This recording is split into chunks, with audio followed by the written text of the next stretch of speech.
Hey everyone. Today I want to talk real briefly about The Burning, another one of my top 10. If you haven't seen this film, then I once again don't know where you've been living. I'm sure you have if you're watching this channel. It's a direct ripoff, to be honest, of Friday the 13th, but so many films back then were. I mean, there were still all these campers in distress films coming out. Madman was another one that went into production right as this movie was ending. There was Don't Go in the Woods, which is horrible. I own it, and I still think it's horrible, but I have to have it because I have to have all these movies.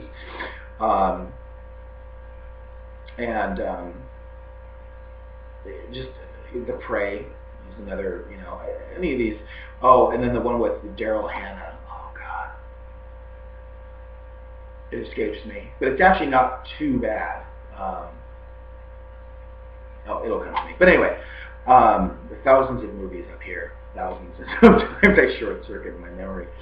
But yeah, this is actually a bootleg copy that I've had for years before the official release was let out, and it was pressed or ripped from a Japanese laserdisc, and it's a fantastic copy. I mean, it's been my faithful copy for years, and I've never felt the need to replace it with the official release. Number one, I like the cover art on this one a lot better than other releases that I've seen. It's still not the original artwork, which pisses me off to no end.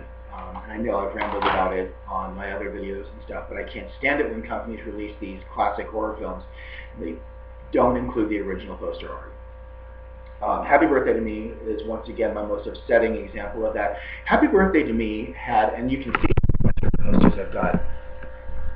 That's the American Day bill right there, and then upstairs I have the original one sheet. I have the lobby card set. I have just the artwork is what drew us in to see these movies, and as horror collectors and horror fanatics and gore horrors, whatever you want to call it. The artwork can be just as important as the film itself, and a lot of times the artwork for these movies is better than the actual movie. Um, the Burning was definitely poster art that it delivered on its promise. The theatrical release, of course, was heavily cut because our good friends at the MPAA, they want to protect us from too much violence because it'll just turn us all into mass and what have you.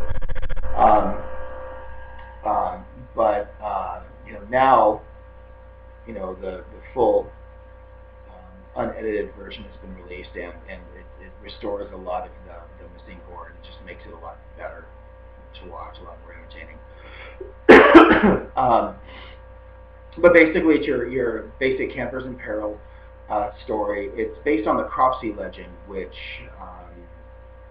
is an East Coast thing, mostly in New Jersey and New England, and upstate New York. That whole region there. It's a tradition there to tell the legend of Cropsey around campfires, for kids when they're at summer camp and what have you. Um, and there's different variations of the Cropsey myth. There's actually a documentary that I ran across on demand not too long back called The Legend of Cropsey, or The Cropsey Myth, or Cropsey something or the other. And it does an okay job of shedding some light on the actual myth. But The Burning took that myth and actually just built a fairly scary little film around it. And of course, you've got all these kids at summer camp who are way older than they should be. The counselors just seem like they're way older than they should be. You've got a young Jason Alexander in there, which is actually pretty funny. But the fact that there was actually kids in this one just kind of stepped up the mean-spiritedness of this film a little bit and actually made it fairly funny. The scene where they all go for their overnight canoe trip, and then they discover that some people are missing and their canoes have been cut and have disappeared. And then when they're go to retrieve their canoe on a makeshift raft that they've built to try to get back to the camp because they're way out in the wilderness.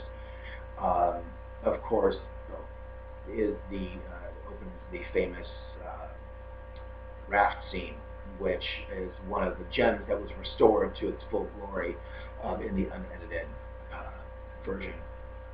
But overall, the acting is questionable. Um, Jason Alexander and a couple others are actually okay. Um, I think the leads were the worst. I mean, the main um, counselors in charge were pretty terrible acting wise. The kids were more convincing than the adults. But it's still overall it's a fun movie. It's got its flaws.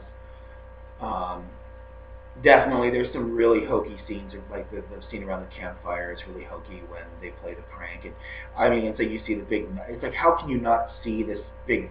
I don't know, just. But you know, when you love a movie like this, and when you're a fan of the genre, you can look past these. I mean, all horror movies have silly elements if you really look, and a lot of times if they don't have some level of silliness to them, they can actually be quite tedious and just painful to watch. So, yeah, The Burning. If you haven't seen it, you definitely need to give it a spin and enjoy. Until later.